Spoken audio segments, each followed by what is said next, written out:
everybody. Welcome. This is a new segment that we got going with my co-host. I'm going to call him a co-host because this is Andy from Andy's Notes.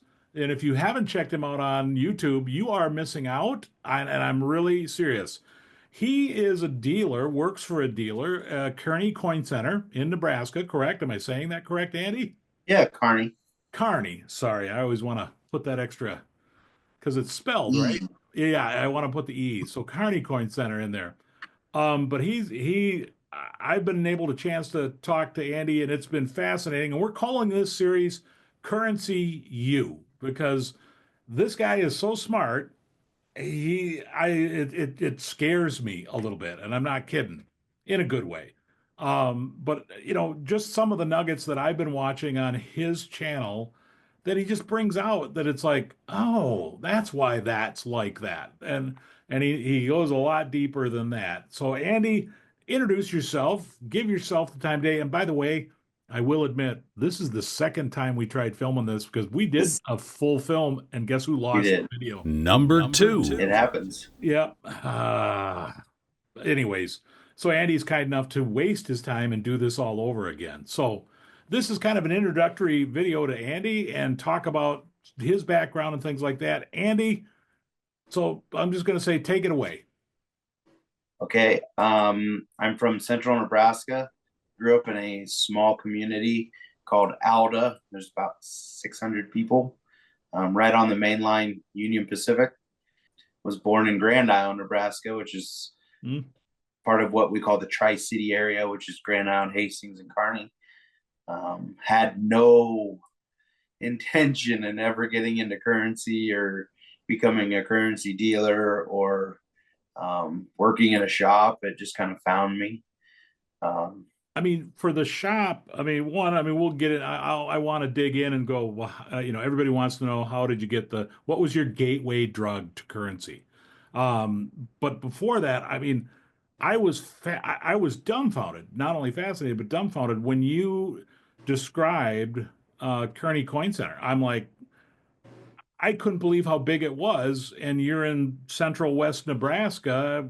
Not a lot of people out there, but it is a major shop. How many people work there? I think there's 15 total. And so what exactly do you do for the coin shop? I mainly purchase and sell currency. I also buy coin and currency collections. I do appraisals, coins and currency. I do a little bit of jewelry and watches too if they come in or somebody asks. Um, but mainly just work the business. So there's the owner and then there's me, and we've had a good relationship for, I don't know, I've been there 6 or 7 years. I think I've been officially helping him at the shop since 2015. So It's fascinating to me that 7, 8 years ago, 9 years ago, you caught the bug. How did you catch the bug? like most people, you go through life events, and I was going through like a divorce and cleaning my house out, and I really didn't know, I didn't really have any hobbies, and I worked all the time because I was a tool and die maker, machinist by trade, and I worked in a factory working, 60 plus hours a week, and I didn't really, what do you do with your time? One of my best friends in the whole wide world drugged me to an auction, and we were walking around. They got the tables of junk out, and he goes, "Hey, there's some coin books here," and he collected coins. They had a Mercury Dime album, and they threw it up. The little Whitman album, and they Mhm. opened it up, and there was like, I don't know, 3 or 4 coins in there. And I think I bought it for like $7, and I felt like I ripped these people off. It's like, man, what a, lo and behold, it's worth, $3 or $4, whatever. But my buddy's like, now you got to finish it. Oh, So I was going to local coin shops or stores, digging through 90%, looking at 2x2 flip coins, just plugging dates in, just kind of learning as I went. And then the problem with digging through 90 is then you see other coins. You see, oh, Walking Liberty halves, and Standing Liberty quarters, and Barber dimes, and Barber halves, and Seated Liberty. And then you're like, I'm doing it all. So I did that for probably 3 years, just buying coins, Morgans, going to auctions, Facebook groups online. And I would see currency from time to time, but I was like, just currency. Yeah. Nothing like, oh, it's paper money, and I'd get a silver certificate here or there. And I had a little book that I kept them in and I showed people, but I didn't really understand money, paper currency at that time. So, Do you have a preference right now, currency versus coin, or you're like, ah, no, both are great to me? so like when somebody calls and they're like, oh, we have some currency, and you're like, oh, what do you have? And like, oh, a bunch of blue seal stuff, silver certificates. And I'm like, oh, great. Or, to me, that's like the gate, like silver certificates and Morgan dollars are like the gateway drug to crack Hmm. cocaine. And the crack cocaine is the expensive stuff, which is, oh, there's a Black Eagle, or and I knew nothing about national banknotes. I'd never seen one. I'd never been around them. I kind of got introduced to that by going to my first coin show, and real big coin show, and I got to meet the guy who wrote the book on Nebraska national banknotes. And that was how I was introduced to Nebraska nationals. So, So what was there one specific note, or was that it was just like national banknotes opened up for you? so this Jerome Walton is his name. He's no longer with us. He's since passed. He came up to the table, and I was working for the coin shop part time, going to shows and helping out. And we had a small stack of paper money that we kept in a bank bag, Hmm. and it was out in one of the cases. And he's like, I want to look at that stack, and he pulled it out, and I had no idea what any of the things were that were in there. He pulled out two or three Nebraska national notes and slid them over. And how much are those? And I kind of shrugged my shoulders and I asked Bjorn, and Bjorn's like, oh, that's Jerome. Jerome gets a deal. So just tell him. I think it's like $75 or $150, or wasn't much. It was under $200. And And he always, Bjorn is the coin dealer, coin shop Bjorn owner, owns, right? yeah, Yep. Bjorn owns Yep. Kearney Coin Center. Yep. Jerome always had his billfold up in the front pocket. He'd pull his billfold out and open it up, and he would pay, his old timer. Jerome at that time was probably maybe like 78, 77, 78. So he asked me, he said, where are you from? And I go, oh, I'm from Nebraska. He's like, yeah, I gathered that, but where from? And I said, well, I'm from Wood River, Nebraska. He goes, I'll be back tomorrow. He comes in the show the next day with a Walmart bag in tow, and he's moving. And Jerome was a very large, not large build. He was very tall. I think Jerome's probably like 6'5", maybe 6'6". So that's a stature of a man for Hmm. that age. And you could see him just coming striding across the show, and he'd come up to the table, and he pulls this book out about Nebraska Nationals, and he says, "You owe me $25." And I looked at Bjorn, and Bjorn's like, "Yeah, just give him 25 bucks." So we paid for the book, and he signs the book. He's like, "What's your name?" And I tell him, and that was my first formal introduction with him. And he goes, "You ever heard anything about the Wood River National Bank Board?" And I go, He goes, "Do you know where the National Bank was in town?" And I go, "Well, yeah, I had an idea." He hands me this huge pamphlet of papers and says, "This is all the information you need about the Nebraska National Bank Board." And I read that, and I realized I knew some of the people in that family because they were local. And then I knew some of the people that were involved with the horde because they were local. So then, push come to shove, I had to have a note. You had to have a Wood River I bank. that's that's home. Yeah. So that was the first note I really sought after. And Bjorn went to a show in, I think it was St. Louis, and he called me and he goes, "You'll never guess what I got." And I go, "What's that?" He goes, "I bought two Wood River notes, 10 and a 20." And I thought to myself, well, I can't afford them both, but my friend who took me to buy that Mercury 9 book, I had been telling him about this hoard, and he says, "Well, I'd love to own one too." So I think we split them. I think Bjorn paid $350 a piece for the notes, and we paid 400 a piece. And I felt like I was never going to financially recover because Right, $400 right. seemed. I had no problem spending that on a coin because I knew its value. Yeah. I knew what it was about. And then here's a note there's a hoard on, and there's hundreds of notes, and you're thinking, well, are they all worth 400? And I've seen them at auction sell anywhere from 400 to $900. So, since then. Um, Anywho, we bought both notes, and from then on, I continue. Oh, there's a Grand Island small size. Oh, there's a Hastings small size. It just kind of grew and grew and grew. The next thing you know, there's a lot of notes. I have a And lot of. with that, I'm assuming a lot of learning, a lot of education that you self-inflicted upon yourself. You never, once you're bitten by that bug, you don't stop researching. You don't. If you want it, like me, I wanted to know, who was H.E. Eaton? Why was he the signer? Why was his name on the note? What happened to him? See, Oh, he's people, buried. I'm not the only one that's going to go find out who's on a signature on a note and actually go to their grave and take a picture of a gravestone. He's buried in a local cemetery, and I think it's only natural for people who have kind of our brain to want to know more. And some of the stories tied in with some of the people that signed the notes are unbelievable. There's some bankers in Nebraska that threw themselves on the Missouri River. There's some bankers in Nebraska who cooked the books and did some prison time.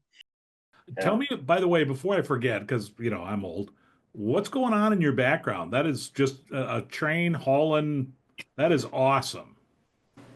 What that picture of? So that is out in is it Dawes County? No, it's Box Butte County, Nebraska. Say that one more time. What is it? Box Butte Box County, Butte, two Nebraska. words. Yep, 2 words. Its county seat is Alliance, but that was the original county seat or courthouse. It kind of looks courthouse. I mean, an original one before they could afford the stone and There's still some courthouses in Nebraska that still look like this. yeah. But I want to get back on track because I find this fascinating. I mean, by the way, Andy does sit on the board of governors for the Society of Paper Money Collectors. So that is a Dude, volunteer position, folks. And I would highly recommend joining the Society of Paper Money Collectors. If you want to keep our hobby strong, this is one way to do it, and it's actually cheap, and they've got a ton of information. But it's one of those things where I don't think Andy, back when he was in sixth grade in 1996, said, I want to grow up to be a currency and coin guy and basically an expert. I mean, how I mean, you talk about Bjorn and you've kind of said, hey, he was there with it. So what was that relationship where he's like, come along, Andy. We're gonna, I'm gonna hire you, and now you are working for a large coin dealer, currency dealer. I mean, nationally, and you're yeah, buying a lot of expensive notes and a lot of notes, period. correct. How did you get where you are today? So, in lieu of me buying coins here or there and becoming friends with this coin shop owner, um, I was selling a little bit of stuff on the side. Like, I upgraded some Morgans, I get rid of these. I was always kind of like turning it. And Pocket dealer, kind of yeah, a little like bit. a little bit Yeah. of the best pocket dealer. And he, I wouldn't say he took me under his wing, but he's like, hey, you seem to really like coins. Have you ever read this book, or have you ever looked? Did you know about this? So he always kind of put like these seeds into my brain, and then like a good little autistic kid, I would go home and I would read the whole book, Right. and then I would get out the loop and I would look at the coin and compare it to the book, and then Um, so yeah, I have a little bit of that going on where I can't stop learning. Well, and bringing up, you had mentioned your previous career that that you had said in our first interview, the one I lost, that really helps you because I am fascinated and I've talked to other guys on this too about when you pull up and it's like, well, yeah, look at this, foxing or this and that, and I'm like, I don't see anything, and then you zoom in a little bit, and I'm like, oh, okay, and your ability to recognize these minutia details Yeah, is obviously a gift that you had. And what your previous career you said helped that. What was that? I have a high attention to detail. So I used to make dies, and I'd have to be able to look into the dies and find the imperfections and polish those dies so those imperfections wouldn't come through, and it would actually help form the material. So I spent 15 years kind of like looking down the barrel of a gun, essentially. You Yeah. know, not legitimately, but kind of in a sense. So when I look at currency, um, it's kind of like if you a lot of people say, well, if you've seen one, you've seen them all. And that's not true. And I was explaining this to you the other day. Like I can almost tell the Friedberg just by looking at Right. the plate, not even the signers or the sometimes the numbering, the number and lettering head. I know right away. I'm like, oh, it's Spielman White. Or the color, the back of the 1914 $5 Federal Reserve notes, the back, the green ink color varies per signature signer. So dark greens usually, that's the last Friedberg. So it's kind of you just kind of like it catches on in your with what you're doing. Again, folks, if you're going to see this come out when and it's not like you pound it out there, Andy. You do a great job of showing a lot of notes. And what Andy does is, if you haven't seen his channel, yeah, like the last time, your very last video, you had a lot of black eagles, and you could say that's monotonous, but it's like to me, and I know a lot of others, it's interesting seeing those in a row to say, okay, Oh yeah, and you're explaining that they were basically unk to begin with, bad storage, right? They were in a yeah. basement, weren't properly stored, and I can't remember what, drove it down to 30s, I think. I think yeah, there was a 35 was the highest grade, and And that was the top the basically if you have a pack of notes, the top and bottom note take the brunt of the wear. And yeah. that was 17 sequential notes that I was showing, Yeah, and yeah, they were. I forgot and so just interesting. So I'm not going to give it away because I'm like, go back and watch what he talks about, and he talks about that being stored together. Here's this, and this was on front of it, and you can see that it was a paper clip, but it must have had something in front of it. It's pretty amazing when you think about it, and it helps you learn, me, I should say, saying, well, why is that there? One of the biggest things when you were talking about uncirculated notes, Andy, I think that you were talking about with some high denominations, 1000s or something like that, where that grease, and you're like, no, that they won't, the PMG or PCGS banknote won't ding that because that is still uncirculated, it's still at the mhm. bank.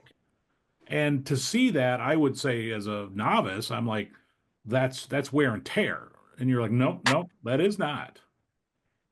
So a lot of people they just see things that are distracting and they automatically think, oh, this is circulated or this has been worn or vault cash is a thing. It was a thing clear up into the 1980s.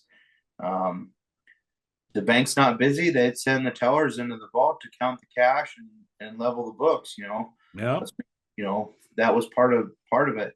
And there's folklore out there. I'm just gonna say folklore, but like the Federal Reserve Bank of New York, there's a tale, a tall tale that the entire printing of 1934B 500s, I believe it is, are still in the vaults.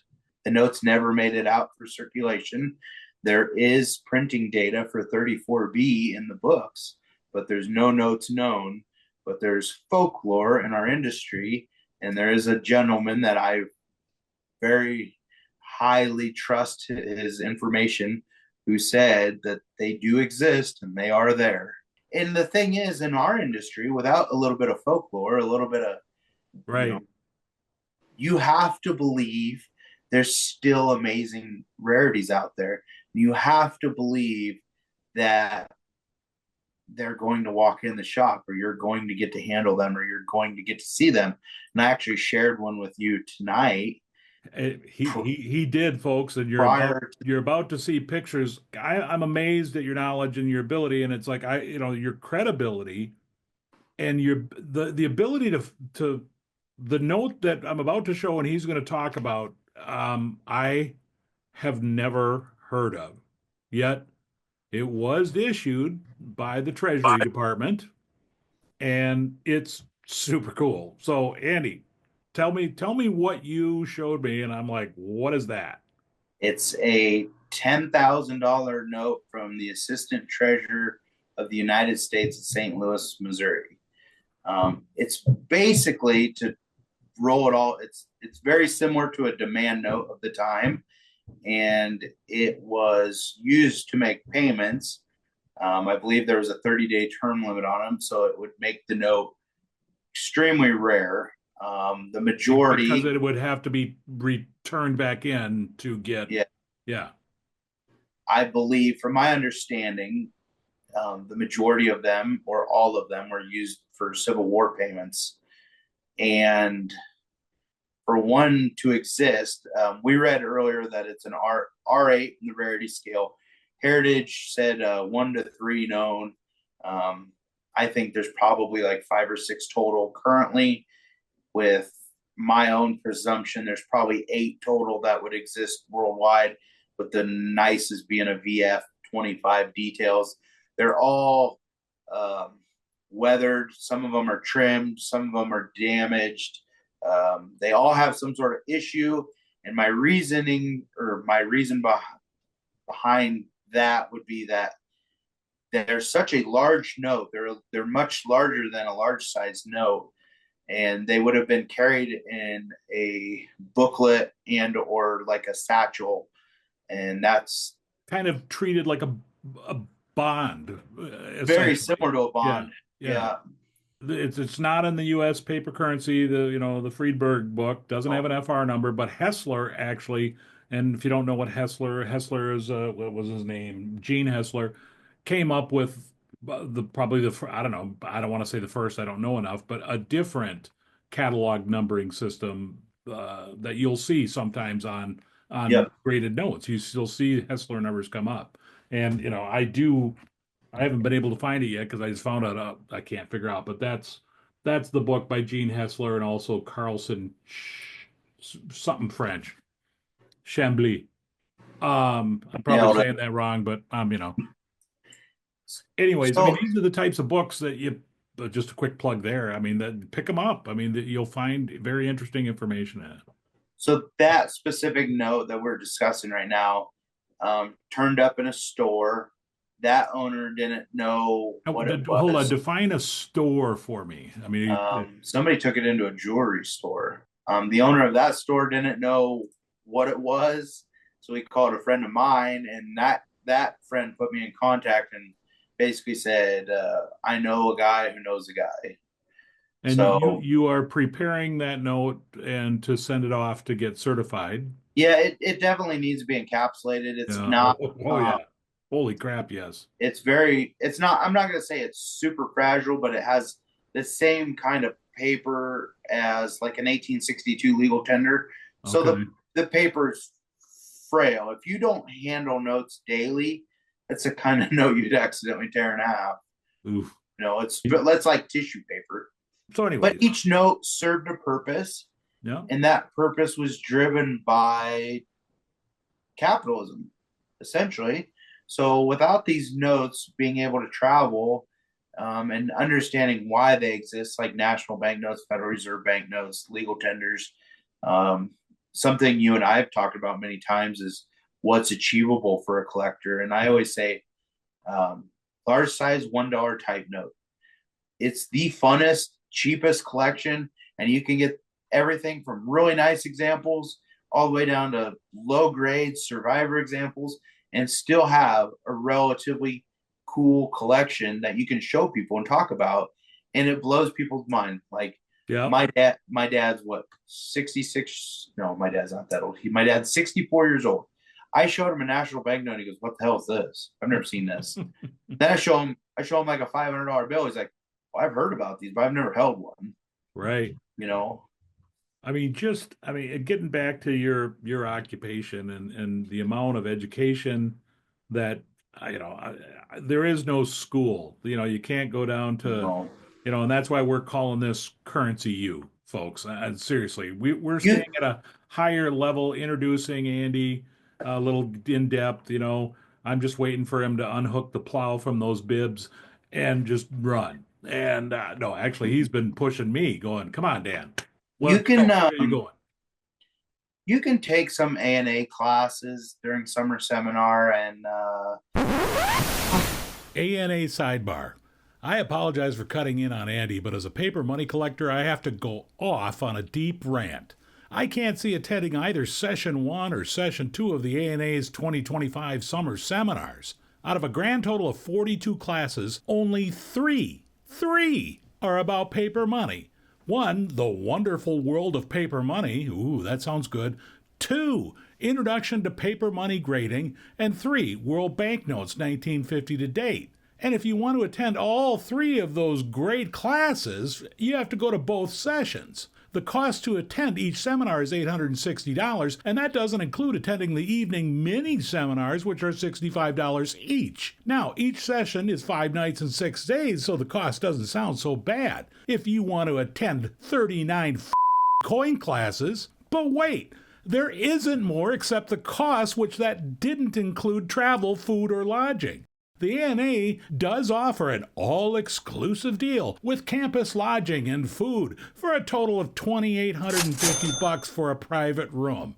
I don't know, I'm going to take the private room. I don't want to stay with somebody that I don't know, which, by the way, I'm sure is just basically a college dorm. If you want to stay at a hotel, the lowest cost as of December 21st, 2025 for a single room was $241 a night. And that's from a hotel that they recommend. So add another $2,000 to your total, and that doesn't include taxes.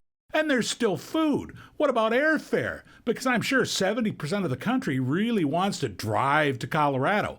Well, to fly into Colorado Springs, it's $597, or you could go to Denver for a more reasonable $267, but then you have to drive and rent a car, and it's a 75-minute trip, and then you got to deal with the car all week. But remember, that's times two, bringing the total cost, and I'm not including everything, between $4,000 to $5,000. How many banknotes or books on banknotes could you buy for that? In my humble paper currency collector opinion, it's time for the ANA to stop pretending to care about paper money collectors. They either need to step up or step out. End of rant and end of sidebar. Again, I apologize to Andy. but as far as realistic in the business, understanding why does this note grade XF? I actually had a comment today on one of my videos. Guy says, "Well, I have XFs that are nicer than your AU 55." I'm like, well, the reason is because there's different types of folds. You have bins and then you have folds. Bins still count as folds. You just don't see them because it's stuck in a piece of plastic. Mm-hmm. So, and that's something that you have to educate yourself on, the difference between a bend and a fold, and what's a hard fold and what's not a hard fold. Because we had a question come in, that coin grading is less subjective than currency grading. And I said, yep, based on what information I know and what you confirmed the last time we talked was, yeah, 1862 legal tenders get graded, judged differently than a 1953, whatever. Correct. It is subjective. It simply is. And it's the best they can do. And I don't know. I cut you off. I'm sorry about that, but Well, like the 1862 series, the paper's different, the printing quality is completely different. You're looking at eye appeal has a little bit more of a factor in it because of survival rate. And people say, XF is XF. It is XF is XF. However, you can have a really nice XF. You can have a really doggy XF. But then when you start to look at certain series and the printing quality and how the notes were used, like national banknotes, they're a little bit forgiving on the grade because they came on a sheet to the bank. The bank would wave the sheet around in the air, cut it with a pair of scissors, and two different people had to handle it to either sign it or stamp it. But they're lenient on the type because of its how it's issued. There's a number of ways nationals were issued. Yeah. I've seen them machine cut. I've seen them scissor cut. I've seen them folded and torn. And that's not uncommon. Yeah. I've seen there's a term that you've probably heard called New England trim, and that's where the bank would actually cut all the selvage all the way around the note, so it was just the design. So no margin, no margins whatsoever. And the reason the margin is on the note is so it had a place to wear, and it would keep the note intact. So New England trim is a thing. And if you look at some PMG graded notes with New England trim, they'll be straight graded, and you're like, ding it. Wow. They don't ding it because they know. And sometimes I've even seen it on the back in the comments where they put New England trim. Huh. And yeah, because you do see comments on a lot of national, but this is standard for whatever. There's You'll see several comments. Yeah. Damages and salvage unaffected by, or grade. Yeah. I just want to say thanks before I forget of this whole entire opportunity because, I mean, we're calling this currency U. Again, I stated it, but really, we're going to bring in some professors here, or Andy is, and just the opportunity. And I'm just going to be the guy. I'm riding the couch. I am the guy on the couch. I am just a normal collector, folks. I get into the history. I've researched the history. I'm not a currency expert by any means, but over the last 20 years collecting currency, I've certainly taught myself or learned, I should say, a ton. But compared to where Andy sits, and in my understanding, Andy, is that you're going to bring in someone from an auction house. You're going to bring in an expert on national banknotes. You're going to bring in, dare I say, a person that grades for a living. We're not going to say where. Is that possible? Yeah. I mean, is that okay to say that right now? Yeah. I mean, so, and just to be able to talk to different people, different experts in the industry, I've never seen this on YouTube or really the opportunity, I don't know, not since those old YouTube videos of that guy. Remember, what was it? Coin World. I don't know. The guy went around at shows and and interviewed people, right? Yeah. What I can't. It was kind of a weird deal, but it was interesting to me. The first time I ever saw what's his name, the national bank guy that put all that massive collection of serial number ones, I think, for nationals. Andrew Shiva. Yes, Andrew Shiva. That was the first time I ever saw him was on that video that guy interviewed and he was talking to him. Anyways, I'm a big advocate of educating not only the people that I sell things to, but the people that are interested in the things that I sell. So even if they're not buying something from me, I want to advocate a little bit of education for them and say, hey, my note's not the nicest note. You have an extra $100 to spend, you should jump up to the VF30 or VF35 grade, buy something with nice eye appeal that's, has great color, that's always going to be attractive. Attractive notes always sell, and if you look at grades, VF25, you can have a really nice VF25, or you can have a really doggy wallet, road in the wallet VF25. But I'm saying there's people that really, really, really like worn notes.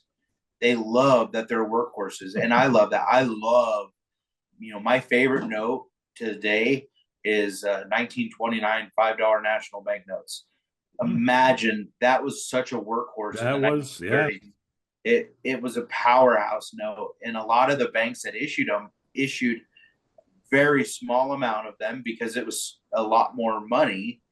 And then they went out and they worked hard, and then none of them were saved. So if you look at banks that issued fives, normally that's a much rarer type.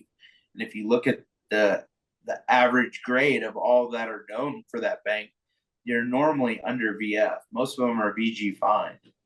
So Right. that to me, that's the banker's note. That's the note that built the bank. So, I mean, this is the kind of stuff, folks, that I mean, we're going to go down and really drill down on fractionals. We might do, I don't know, I don't care how many videos. Might just say, hey, we're going to do first issue, fifth issue, whatever issue. We're going to go down legal tenders, FRBNs. There's three versions of FRBNs, and they will all have a different story behind them, and connect that story a little bit really to what's the availability, what's the price point, what's the grades, what should you be looking for, and hopefully, Andy, I'm assuming you will. I mean, take advantage with that advice. Here's what you should be looking for in that note if you can afford this. And I don't want to just do attainable notes. I want to really do, hey, what's the really frugal, and let's go up. What can I get if I got 5 grand to spend? Let's talk about it. Let's see what's out there. Yeah, I think there's some real series out there, Dan, that are super available, and the rarity scale is tenfold to some of the other types, and they just get looked over. Yeah. Yeah. I mean, it's like I want to go into the World War II currency. I mean, why was 1934 just a one-off year?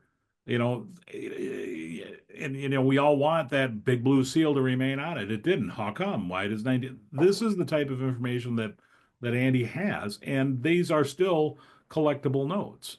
So people kind of forget about the small size, and we all love the large size, and that will be helpful Oh yeah, too. But we might get into some, and we are going to get into, because Andy is this expert in obsolete notes. And y'all, if you've been watching my channel, I've gone off the deep end with obsolete notes. I'm completely fascinated with them.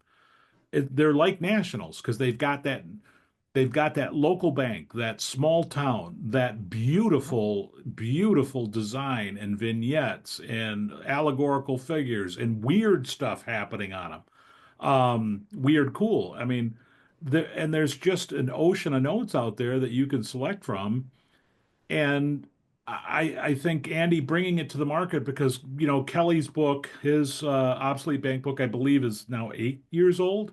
it's obsolete also. Yeah, I mean, so it serves for me, it serves as a guideline. Boy, pun intended. We're going to go a bunch of different into different areas of currency collecting, and we're going to take some probably a little bit deeper dives. And it's going to be really cool. So, welcome to Currency U. Dan, there's no bad resource. All Yeah. resources have good information. It's how you take the information in and use it. I think from a standpoint though, nobody's collecting to make money. We're collecting because it's a pure enjoyment. And one thing I tell everybody that buys notes or that does pseudo invest in a collection is it's not supposed to a profit is always warranted. People want their items to be worth more money. And collecting is kind of just an insurance policy that someday if the time comes and I do need some money, it's there. We're only stewards of these items for a very short time. Hmm. Somebody owned these items before we did, and somebody owned them before they did. And it's up to us as collectors to continue to love, cherish them, and pass them on to the next generation. And part of doing that as a collector and a dealer is also providing information for the next steward coming in that this is who had the note, this is where it came from, this is what it is, and that's something that we as people we kind of have lost over the years. I think, especially with the digital age, people aren't reading articles nearly like they were 20 years ago. Books just aren't as popular as they were 20 years ago. And I guess kind of what my plan is with you is to bring these people in and put this into like layman's. Right. So I'm Joe Blow sitting on the yeah, couch, right? and Yes. the best part about you being a part of this is you're the guy who's on the couch. Like, really? Yeah, that's That me. that's why? I'm the dumbass. or I'm here for you, Andy. or that's what that note was for, you know. So there's an excitement factor that comes from you. I still get excited when I see certain things. I'll tell you a little snippet. We had a local gentleman who brought a pretty good chunk of currency, and it was probably a few $1,000s face, and I'm sorting it out by type and denomination, and usually I converse with the folks. I want to kind of know a backstory, like, and that kind of helps to understand, you know, closing the deal is what I, so to speak, Yeah, like, I you mean, know, if they're going to sell, is this yeah. an estate? Did dad collect? Or this gentleman says, well, my dad passed away a year ago, and he owned a gas station in the 1940s and 50s. And anytime he had a unique note come in, he just put it in an envelope. And these Wow. were the envelopes I was opening that had been Wow. stored in the dresser from the 1950s. They're just riddled with national banknotes and Federal Reserve notes and FRBN star notes. I think there was $100 Kansas City star note in there, I mean, FRBN how star. many, what's the number of notes you're talking about? 50, Guy had 100? like 80 notes Wow. total. I Wow. think like 47 of them were national banknotes, and they were from all over. So the gas station he had would have been right on Highway 30, which everybody knows the Lincoln Highway was the first highway that connected the West Yep. Coast to the East Coast. So he had notes from California all the way to basically like Washington, D.C. As a collector, as a buyer, I am very curious about just how does a dealer get their inventory? And some of the stories that you've shared with me offline and just now is just those are fascinating to me. But the story that is attached with that note, like the Wood River notes that I shared with you, there's a story that's attached to those notes. Now, the small size Wood River note, there is no story attached to that. They issued small size for a very small time. There's only, I think, 5 or 6 known. They're extremely rare. There's no 20s known.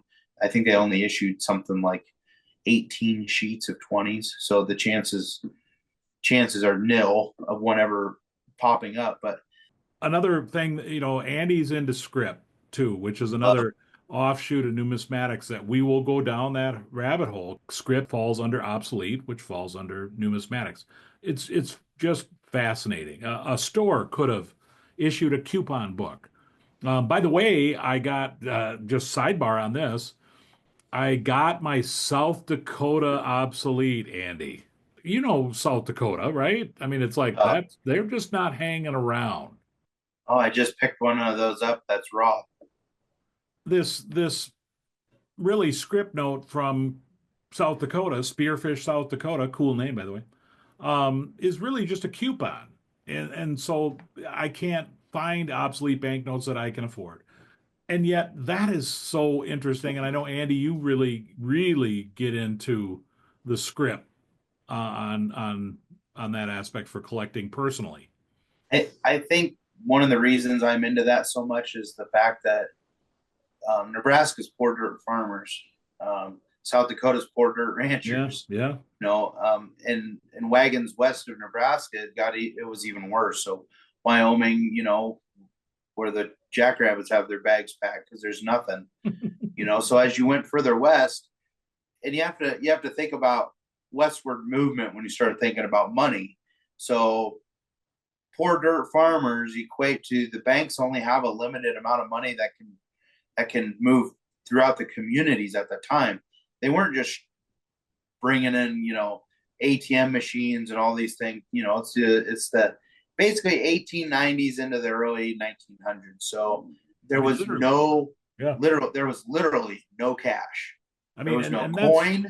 There was no paper money, and they used these coupons like day-to-day transactions. And one of the things that they would do is if you paid with a $1 coupon and they owed you 75 cents, then they would give you back either a store chit, which or is a credit, little which is cardboard, basically credit, by the way. or a trade token.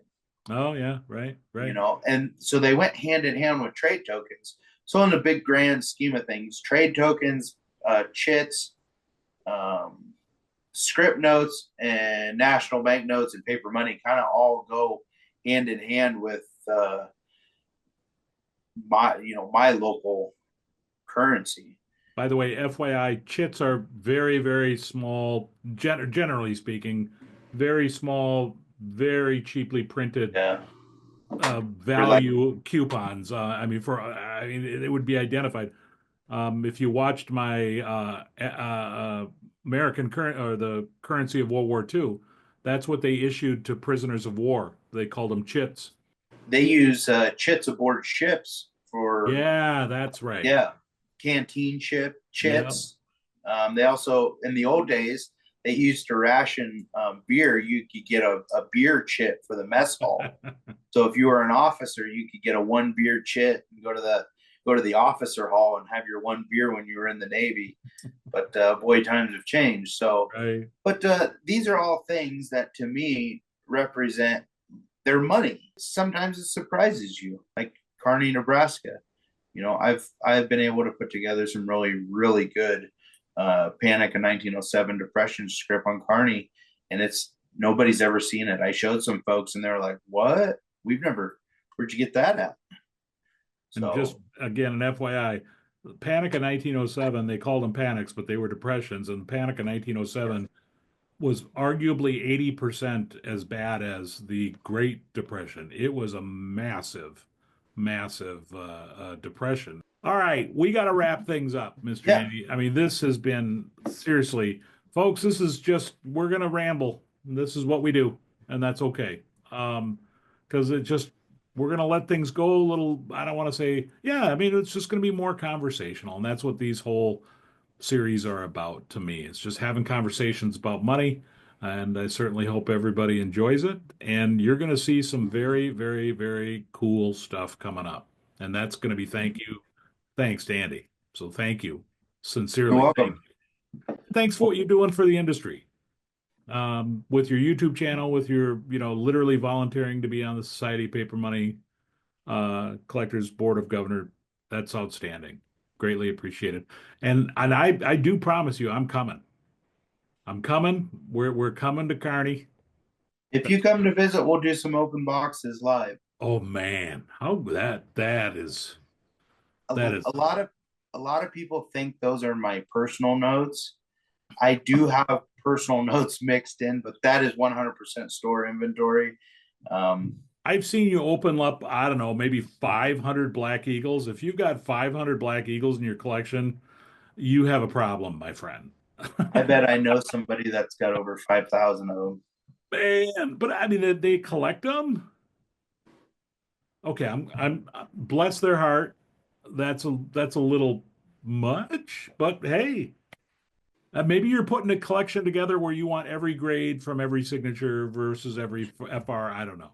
Do you want to know why?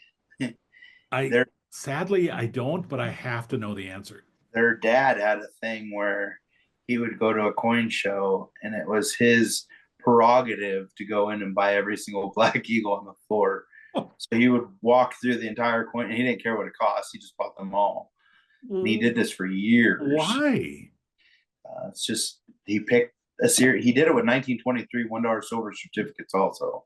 So, folks, this is I'm telling you, this is the stuff you're going to get from Andy that from nowhere else that Yeah, I there's some and I wish I was like pulling your leg, but this is a true story, and they family still has the majority of the notes. So wow. So that would be a horde.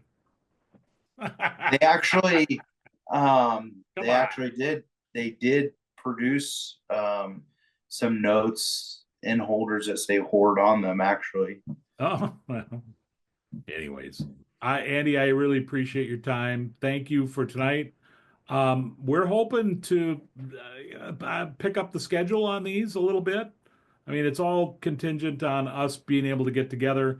Andy, if you're heading, by the way, this will be out before you go to Florida. So Andy will be at the fun show in Florida, and I'm catching him right now because he's basically spending the next 3 weeks getting ready because that's a huge show. Yeah. So if you're in Florida, go say hi to Andy. If you've never been to the fun show and you think oh, it's just another coin show. But you've been to the ANA, or you've been to Central States, or you've been to the Whitman show in Baltimore, you've been to Long Beach. I'm telling you, the fun show is the granddaddy of them The all. winter fun show, The right? winter fun show. It's in January. Yeah. It's just got the great weather. Everybody's there. There's a vibe in the room that's just happy. Like people just they want to do business. Money's changing hands. It's almost like Christmas music without the singing. It's a very jolly. It's a feel good show. It really is. All right, we're gonna bring it to close, but I got one last question because I do want to. I know your employer enables you to do the YouTube channel, so we're gonna say, hey, Andy, where can I buy notes from you? And you're gonna tell me right now where I can go to buy your notes. KearneyCoinCenter.com will have a very up to date listing of all of our notes that are at least $150 or more. By the way, it's a very, very good website to navigate. Very easy. It's a very Very good easy to website. navigate. You can search it. You can Yep. go through.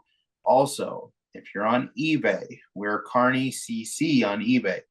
All the notes that are listed on eBay are on the website at a discounted rate. There's your tidbit. You can check out with PayPal on either or. Yep. Then we have a sister or a baby brother eBay store. It's called A Plus Currency, and that is for notes that are either duplicates of $150 or higher or under $150. Oh. So if I had to say duplicates, there's probably only like 20 or 30 notes. And these are things that we sell regularly. Well, so we want to help support our quasi sponsor, and that's where I'm going to say it. So, folks, thank you very much for taking the time to listen to us. And Andy, greatly, greatly appreciate it. Thank you. You're welcome. Thanks for having me. All right.